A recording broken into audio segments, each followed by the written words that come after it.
सियासत किस हुनरमंदी से सच्चाई छुपाती है कि जैसे सिसकियों के जख्म शहनाई छुपाती है। मुनव्वर राणा की ये भूली बिसरी लाइनें नेताजी ने आज फिर से याद दिला दी, क्योंकि जिस शहर में 10 मासूम लोग बेमौत ही मौत की नींद सो गए हों, जहां नए साल पर मातम पसरा हो, वहां के जिम्मेदार मंत्री का यह अंदाज आप खुद ही देख लीजिए। बहुत सारे लोगों को अभी तक जो रिफंड की बात कही गई थी वो भी नहीं मिला कैलाश जी, और पीने के पानी की ठीक से व्यवस्था। छोड़ो यार, तुम फोकट प्रश्न मत पूछो। सुना आपने एक पत्रकार के जरूरी और वाजिब सवाल का जवाब बीजेपी के वरिष्ठ नेता और कैबिनेट मंत्री कैलाश विजयवर्गीय ने कैसे दिया। सवाल देश के सबसे स्वच्छ शहर इंदौर में अशुद्ध पेयजल से हुई मौत और मातम का था, लेकिन वो शहर जो लगातार स्वच्छता के मामले में नंबर 1 का रिकॉर्ड बनाता आया है, लेकिन आज उसी इंदौर की गलियों में मातम पसरा है।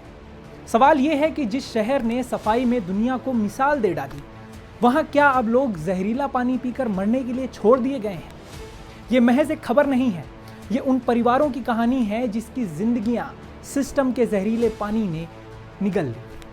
इंदौर के भागीरथपुरा इलाके में पिछले कुछ दिनों से जो हो रहा है, उसे देखकर आपकी रूह कांप जाएगी। 200 से ज्यादा लोग अस्पताल में भर्ती हैं, कुछ की सांसें उखड़ रही हैं और कुछ अपनों को खोकर सिस्टम की तरफ पथराई आंखों से देख रहे हैं।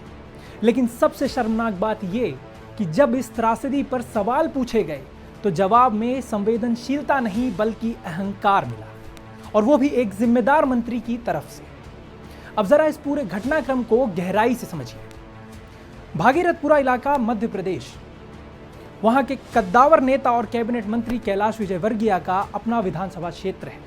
यहाँ की हालत यह है कि नलों से जो पानी आ रहा है वो प्यास बुझाने की बजाय मौत बांट रहा है।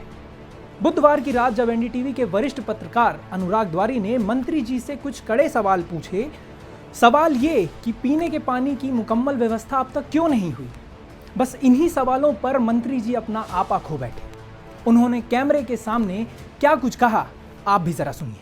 बहुत सारे लोगों को अभी तक जो रिफंड की बात कही गई थी वो भी नहीं मिला कैलाश जी, और पीने के पानी की ठीक से व्यवस्था। छोड़ो यार, तुम फोकट प्रश्न मत पूछो। नहीं, फोकट नहीं, ये तो मैं तो वहाँ होकर आया हूँ। क्या क्या कैलाश जी बात ठीक से कीजिए, नहीं शब्दों का चयन ठीक रखिए। कैलाश जी आप ढंग से बात नहीं कर रहे हैं। नहीं, आप ये क्या शब्द होता है कि क्या शब्द होता है? आप, मैं तो जाऊंगा, लहजा इनको सुधारने का। ये इतने सीनियर मंत्री क्या बोलते रहते हैं, बात करने की तमीज नहीं है। हाँ और क्या, तुम मत किया कर, ठीक है? तो क्या बोलेंगे? सवाल कर रहे हैं ना हम, वो जवाब दे रहे हैं, आपको क्या हो रहा है? वो हमारा लीडर है। तो बोलेंगे मुझे, वो हमारा लीडर तो है। क्या करेंगे? हमारे 10 लोग मर गए, हम पूछे नहीं सवाल। कुछ भी बोलोगे कि हमारे क्या लीडर पूछा है? बोले हमने गाली दी है क्या? जाओ अपना काम करो। जरा सोचिए, जिस शहर में 10 लाशें उठ चुकी हैं, जहां सैकड़ों लोग अस्पताल में जिंदगी और मौत की जंग लड़ रहे हैं, वहां के मंत्री के लिए सवाल फोकट के थे। इसके बाद जब विवाद बढ़ा और सोशल मीडिया पर यह वीडियो आग की तरह फैलने लगा, तो मंत्री जी को अपनी गलती का एहसास हुआ, या शायद राजनीतिक नुकसान का डर सताने लगा, जिसके बाद उन्होंने सफाई दी कि वो 2 दिनों से सोए नहीं हैं, वो परेशान हैं और दुख की घड़ी में उनके शब्द गलत निकल गए। लेकिन सवाल ये है कि क्या थकान किसी को बदतमीजी करने का लाइसेंस दे देती है? क्या सत्ता की हनक इतनी ज्यादा है कि आप पत्रकार के गंभीर और बेहद जरूरी सवाल को फोकट कह देंगे? इस मामले ने अब तूल पकड़ लिया है। प्रदेश कांग्रेस अध्यक्ष जीतू पटवारी ने इसे बीजेपी का अहंकार करार दिया है। उन्होंने सीधे मुख्यमंत्री मोहन यादव से मांग की है कि कैलाश विजयवर्गीय का इस्तीफा लिया जाए। पटवारी का कहना है कि जब 8 से 10 लोगों की जान चली गई है, तब भी मंत्री जी को एहसास नहीं, उनकी जुबान कड़वी है। अब अंत में सवाल यही बचता है कि क्या स्वच्छ इंदौर का ये सच सिर्फ कागजों पर चमकाया जा रहा है?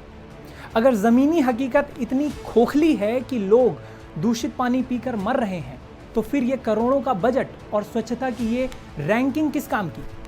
मंत्री जी के पास इलाके में घूमने का वक्त है, लेकिन उन सवालों का जवाब देने का धैर्य नहीं है जो सीधे जनता की जान से जुड़े हैं। भागीरथपुरा के उन 200 से ज्यादा मरीजों में से 50 भले ही घर लौट आए हों, लेकिन जो डर वहां के लोगों के दिल में बैठ गया है, उसे कौन निकालेगा?